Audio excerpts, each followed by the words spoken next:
The timely disclosure of corporate information by quoted firms is vital to maintaining investors' confidence in any fair and sound market. Welcome to another edition of the Nigerian Investor. Last week, we talked about the review of service levels and investor issues in our capital market. Today, we want to talk on FBN Holdings' recent fact behind the figures. The management of FBN Holdings Plc, a leading financial institution in the country, at its recent fact behind the figures presentation held at the Nigerian Stock Exchange, shed some light on the challenges faced in 2013, mainly instigated by the then regulatory framework of the CBN and how it went about it.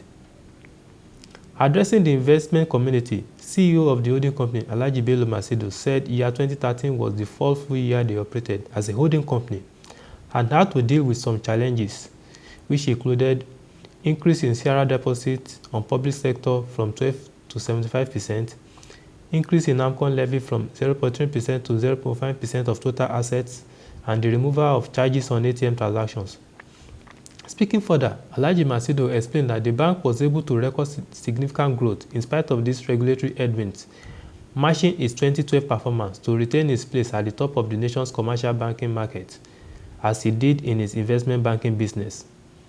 The GMD to CEO of First Bank Limited, Mr. Olabisi Onosanya, supporting these strategic outcomes, informed the market that the acquisition of new subsidiaries brought about the delay in the release of the bank's financials, as the financials of those entities had to be consolidated with the groups using the IFRS standard.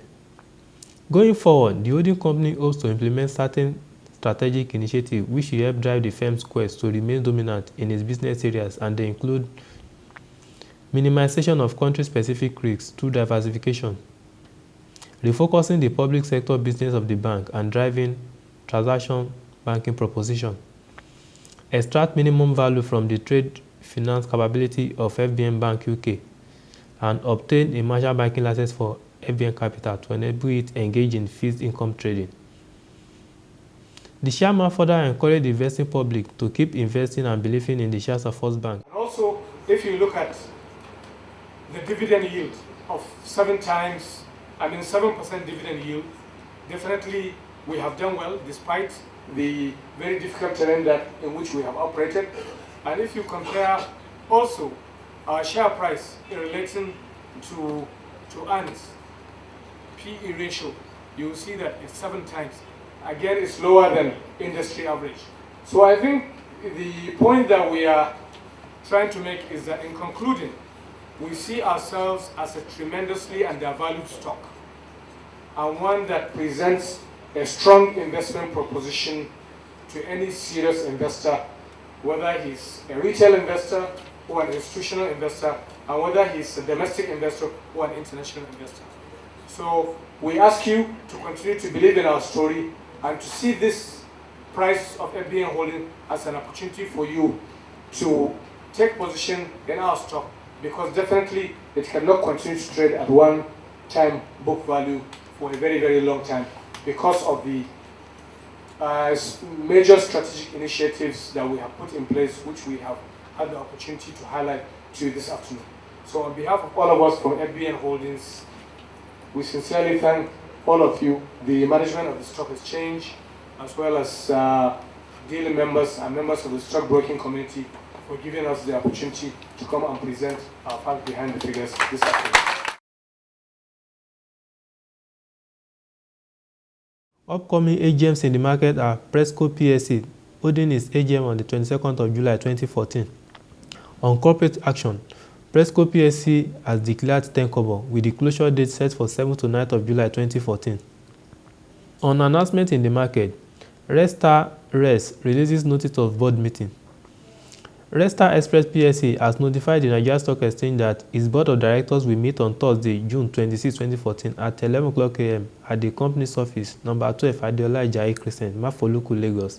Issues slated for discussion include review of 2013-2014 financial report, which will include deliberation on dividend, among others. Orlando execute extension of availability period of its senior secured loan agreement. Orlando Energy Resources Incorporated has announced that, further to its press release dated April 9, 2014, OER has extended the availability period of the $450 million senior secured facility agreement arranged by a group of international banks, including Standard Chartered Bank, acting as facility agent and security agent, BNP Paribas and Standard Bank of South Africa Limited, to August 31, 2014. Diamond Bank announces right issue of 8,685,145,863 ordinary shares at 5 Naira kobo per share.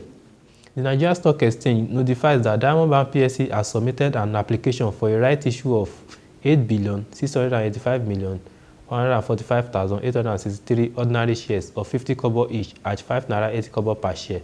The qualification date for the right issue exercise is therefore 13th June 2014. This information is for the investing public noting. Thank you for joining us on this edition of the Nigerian Investor. I remain your regular anchor. Until I come your way again next week. Bye for now.